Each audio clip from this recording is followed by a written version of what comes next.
we definitely need something like the JREF forum, but more on European topics, because in JREF, if I put there something on homeopathy, they don't even believe that there are real doctors who are doing. I'll start off, if I may. That's a very interesting point, and it also sounds extraordinarily challenging as well, in that Europe is suffers from a minor problem compared to, say, the US, and that we speak very different languages. It's not that we couldn't do it just in English, it's that some countries will refuse to do it in English. Okay, I'm not quite sure how we could achieve a common language. One of the things, this is going to be a horrible plug now. Okay, one of the things I'm working on is that very soon Quackometer is going to be in Dutch. I'm also hoping to have it in Polish, so that you can go to any website in Europe in any language and it will tell you it's quackery. So I'm going to have many countries now trying to sue me. But it'd be great to have a think about that and how we can achieve that, and about what sort of, how we can bring, I don't even know if there is a strong skeptical community in France, say. I think we just go...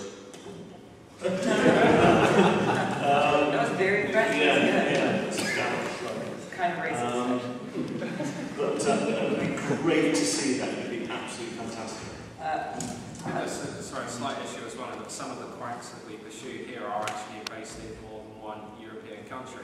I was investigating one local chiropractic in Windsor, and when I noticed them, I discovered that they spend half the year in Windsor and the other half of the year in Barcelona in Spain, which is quite nice, and just goes to show how much money chiropractors actually make. But it was interesting as I wrote an article about them, and suddenly I was getting contacted by a grassroots organisation in Spain saying, oh yeah, we'll be able to hear about all the legal stuff and so on. So there are different organisations dotted around, and there are quacks that skip merrily from country to country.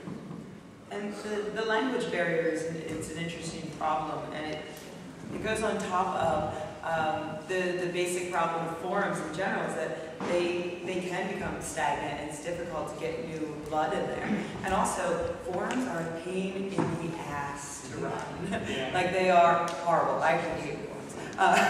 Because of what I've gone through to build up the Skeptics Guide forum. It's very difficult because people aren't easy to keep on topic. You know, there's problems of censorship. You know, how free are your members to do things?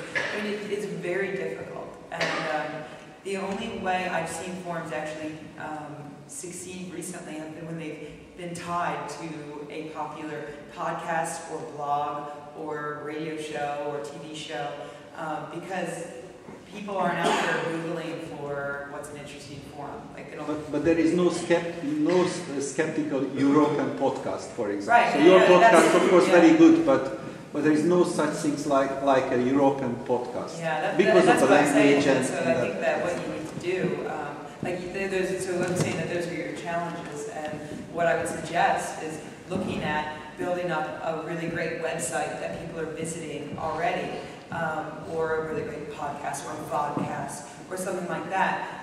So you're getting your name out there, and once you've got people visiting, maybe commenting on blog posts, then you can open up a forum and direct them there to continue on the conversation.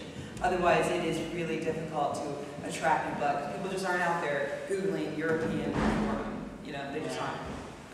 I think what you're doing is the right thing. Get a European conference going, get a community, not a virtual forum, but a real forum of European skeptical communities who meet up and start knowing each other, and those problems will be solved, I'm pretty sure. Getting people talking to each other. It is exolo.org.